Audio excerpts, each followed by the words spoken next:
প্রিয় শিক্ষক, আসসালামু আলাইকুম। সকলকে জানাই শুভেচ্ছা এবং অভিনন্দন।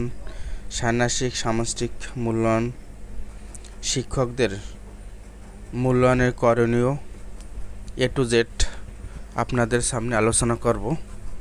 আশা করি আপনাদের ভিডিওটি খুব উপকারে আসবে। এখানে মূলত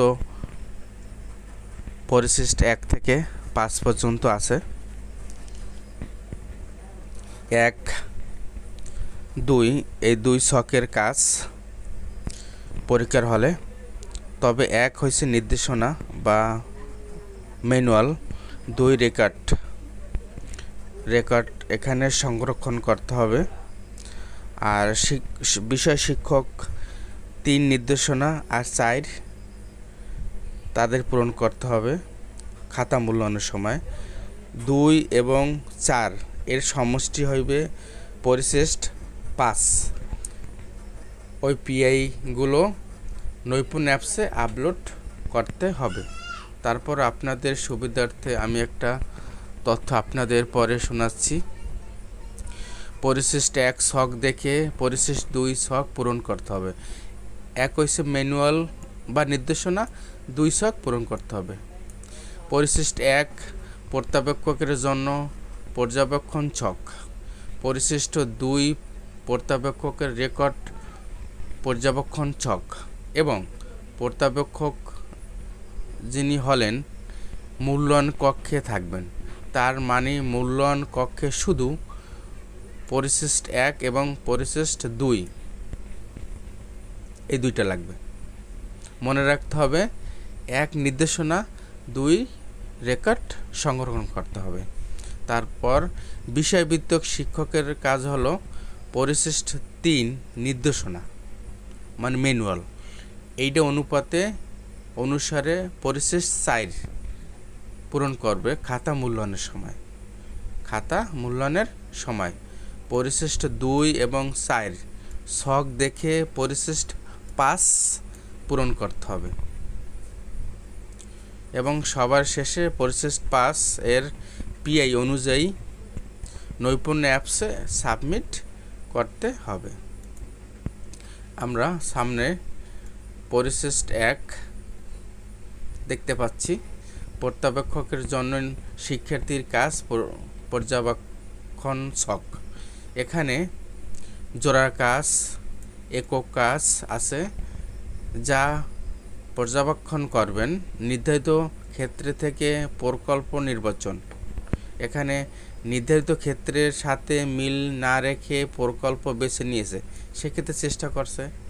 আবার নির্ধারিত ক্ষেত্রের সাথে আংশিক সম্পর্কযুক্ত প্রকল্প বেছে নিয়েছে, আংশিক। তারপর কার্যকরভাবে পেরেছে, এখানে নির্ধারিত ক্ষেত্রের পুরোপুরি সম্পর্কযুক্ত প্রকল্প বেছে নিয়েছে, কার্যকর।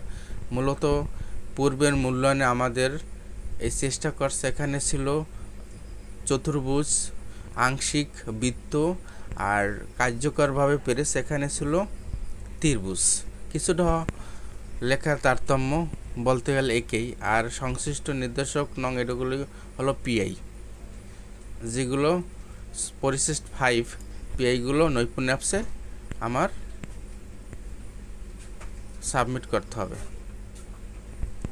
এইটার নির্দেশনা থেকে এই রেকর্ড প্রতি শিক্ষার্থী প্রত্যেকটি কাজের জন্য উপযুক্ত ঘরে টিক দিতে হবে। এখানে যত শিক্ষার্থী আছে তাদের নাম এখানে লিখতে হবে। তারপরে জোড়ার কাজ, একক কাজ, জোড়া কাজ, একক কাজ। এখানে জোড়া কাজে চেষ্টা করলে সেই শিক্ষার্থী টিক দিতে হবে, আংশিক পারলে সেখানে টিক দিতে হবে, কার্যকর পারলে সেখানে টিক দিতে হবে। আবার অনুরূপ একক কাজের বেলাও ঠিক এটা হবে। যেহেতু এখানে 2টা কাজ, একটা কাজ আর একটা কাজ, এখানে জোড়া কাজ, একক কাজ, জোড়া কাজ, একক কাজ, এখানেও অনুরূপভাবে টিক দিতে হবে। এবার আসি পরিশিষ্ট 3।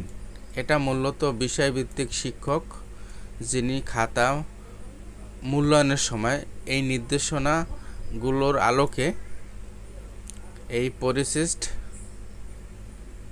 4 রেকর্ড সংরক্ষণ করবেন। এখানে ঠিক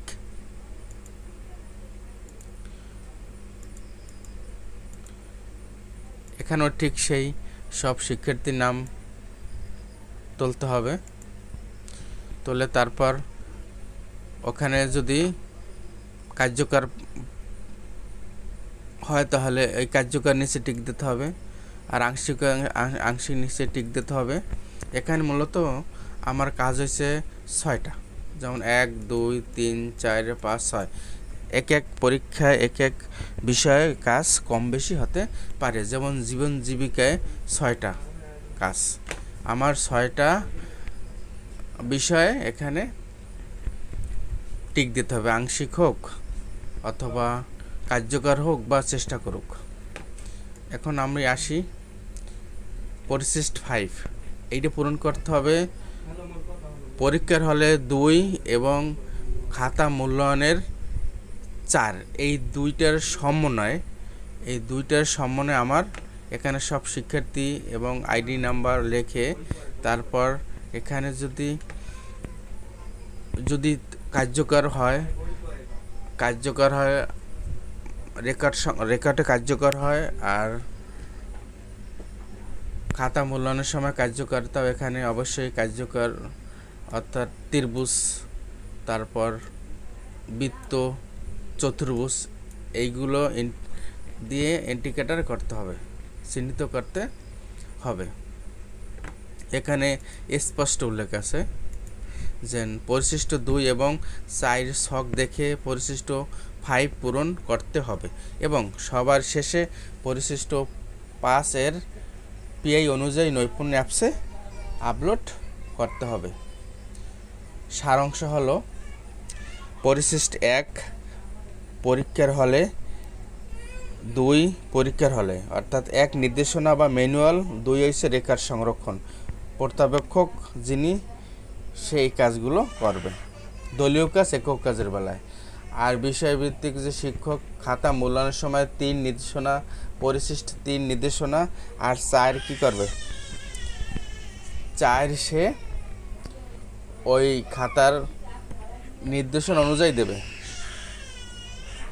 ভিডিওটি যদি আপনাদের সামান্যতম উপকারে আসে তবে অবশ্যই আপনারা আমার চ্যানেলটি সাবস্ক্রাইব করবেন এবং আমাকে সাপোর্ট করবেন। ধন্যবাদ সকলকে। আসসালামু আলাইকুম।